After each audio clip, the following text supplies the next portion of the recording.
Alright, welcome back to another episode of my movie review series, episode 209.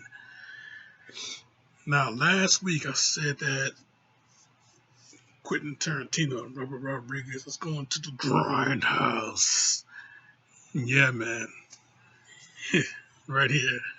Grindhouse, 2007. Now, yeah, these guys, Tarantino and Rodriguez, man, they had an idea. They had an idea to bring back the movie going experience. You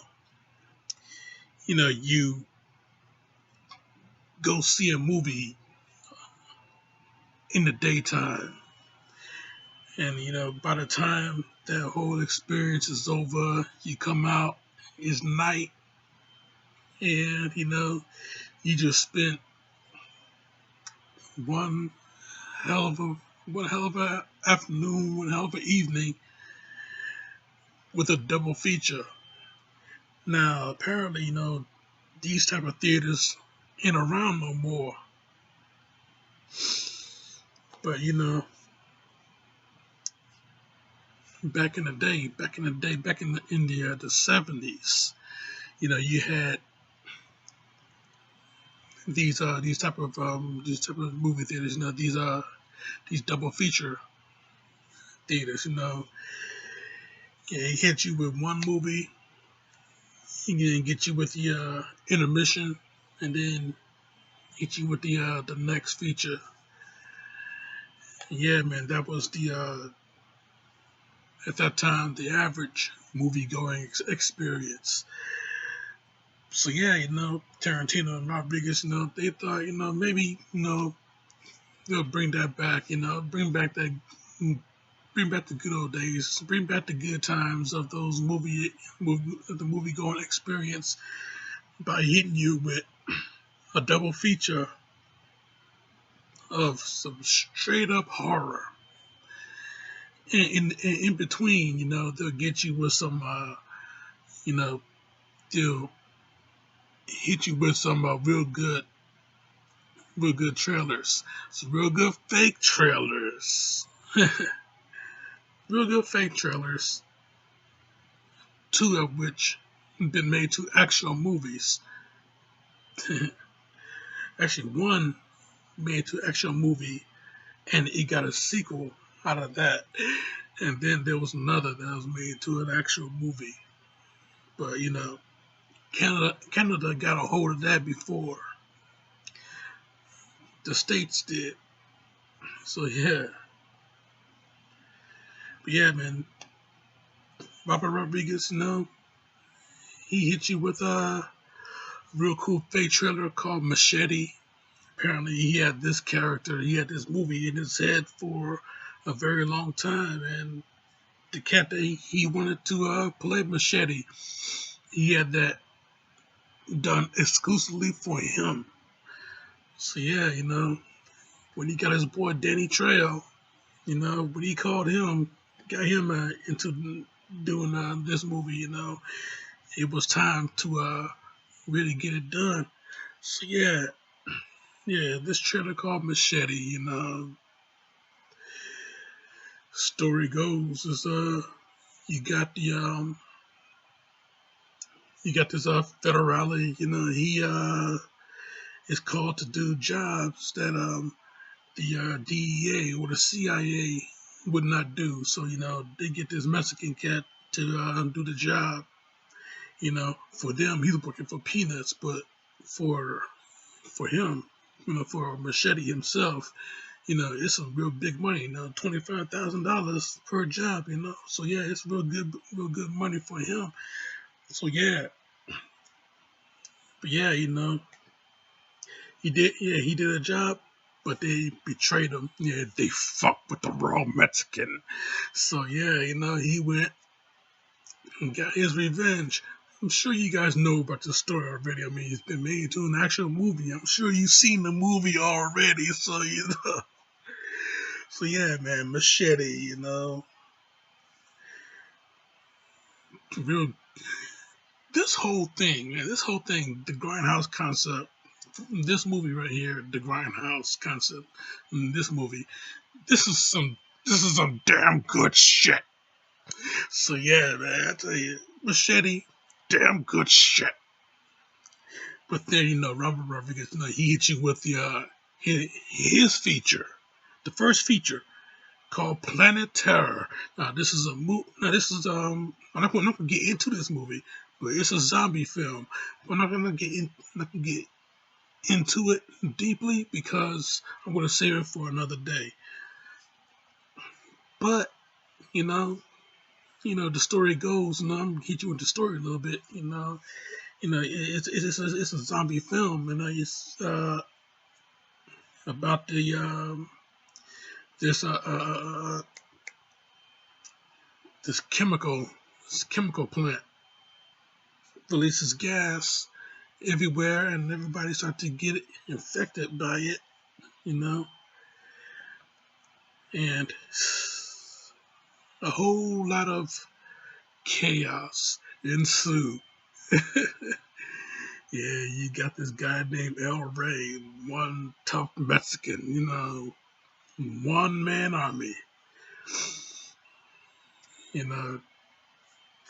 This chick named Cherry Darling, one-legged girl, the other leg replaced with a machine gun and rocket launcher attached to it. Oh boy, real crazy stuff. And then there were some other trailers, some real good fake trailers, that occupied the intermission part of the film. Yeah, Werewolf Women of the SS, directed by Rob Zombie. You know, yeah, this was yeah, Zombie. He hit you with so much. He did so much footage for this short trailer that he had to painstakingly just shorten it down, edited it all down. But he hit you with so much footage that it's like a half-hour short film. So yeah, I tell you, man, he got yeah, he got some real interesting players for this. I mean, yeah, Nicolas Cage playing a character named Fu Manchu. Udo Udo Kerr Udo Kerr playing a guy named Franz Hess. And then he got, of course, his wife Sherry, and B-movie legend, the B-movie queen herself, Sybil Danning, is also in this trailer, And then, yeah, Rob Zombie, he's a huge wrestling fan, WWE fan. So, yeah, he had the late Test, Andrew Martin, is in this thing. And you got Vladimir Kozlov. Cannot pronounce his actual name, but you got Vladimir Kozlov in this thing, That'd be a pretty good match, Test versus Kozlov, Unfortunately, we'll never see it, but hey, like I said, that will be a real good match. But yeah, I tell you, man, yeah, Werewolf Women of the SS. I mean, Nazi, it's like a combination of Nazi uh, satire and a women prison film. And Zombie, he went with the Nazis. He had a good idea for two films. So yeah, he just went with the Nazis. Yeah, Nazi women of the SS. It's just, if you've seen the trailer, and you will if you click the link down below, it's just pure craziness. And like I said, Nicolas Cage is in it, so it's straight craziness. If you know Nicolas Cage, you know what to expect. and then the Fu Manchu mustache going on. And then we have a trailer of a movie that never been made, a movie called Don't. And this trailer is just too funny. Okay, yeah, Edgar Wright directed this one, and Edgar Wright. He will stick the comedy in. He'll keep it hard, but he'll stick the comedy in. Just for the hell of it. And yeah, he based his off the '70s Hammer House of Horror. It's a Hammer House of Horror type trailer. Yeah, he has some players like Jason Isaacs, Matthew McFadden, a singer named Katie uh, Mel- Melia, Melia, Katie Melia, yeah, um, Lee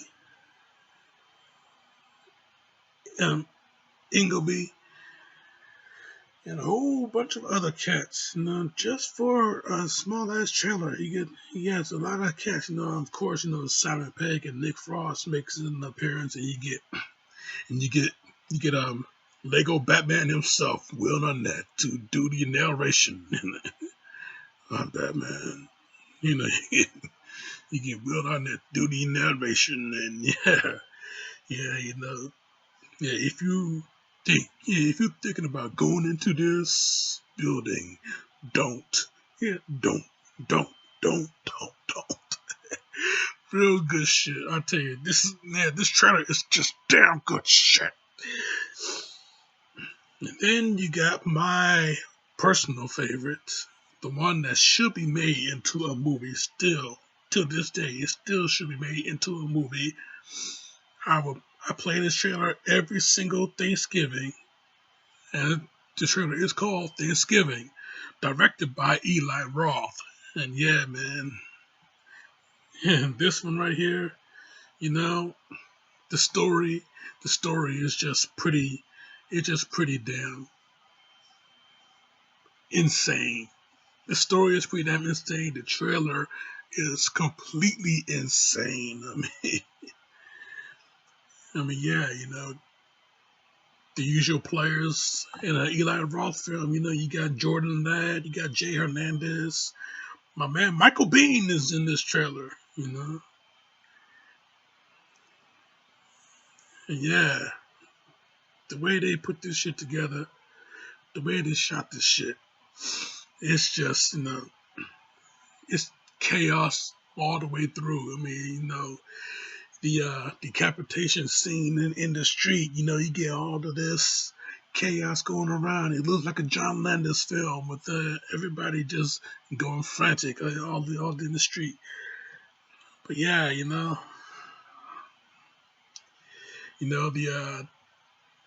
the scene where everybody is at the dinner table, and you pull back the cloth, revealing the turkey.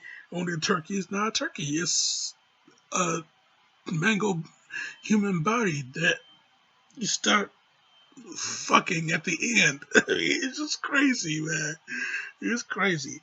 Yeah, heads getting sliced off, a girl stripping while she's jumping on the trampoline, stripping naked while jumping on the trampoline, and you hear the music from Creep Show in that scene. Next thing you know, knife pops up from under the trampoline, and she comes down.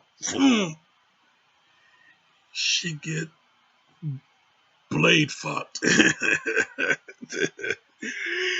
Oh boy, yeah, that cute ass come right down. Yeah,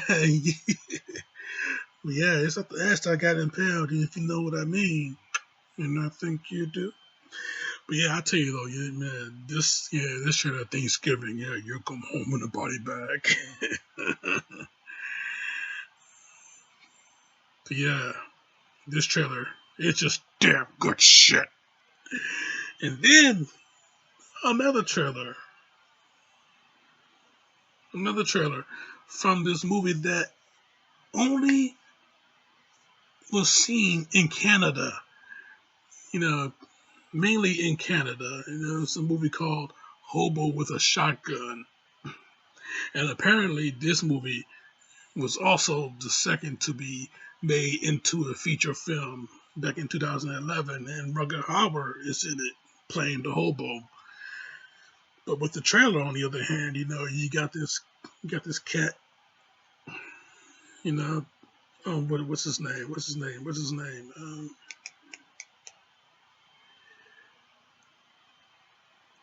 David Brunt plays the hobo. He plays a vagabond walking around with a 20 gauge shotgun, changed to a 12 gauge shotgun apart, when they start doing the actual movie. But he's walking around in the trailer with a 20 gauge shotgun and he just taking out everybody, vigilante style. And man, it's crazy as hell, insane as hell. But once you look at it, it is really, truly some, it is really, truly some damn good shit. But I tell you though, man, yeah, hobo with a shotgun, insane, insaneness all around. Machete, insane all around. Oh yeah, Hobo with the Shotgun was also directed by Jason Eisner. Jason Eisner, yeah, also directed this one, and he directed the feature film too. But yeah, I tell you though,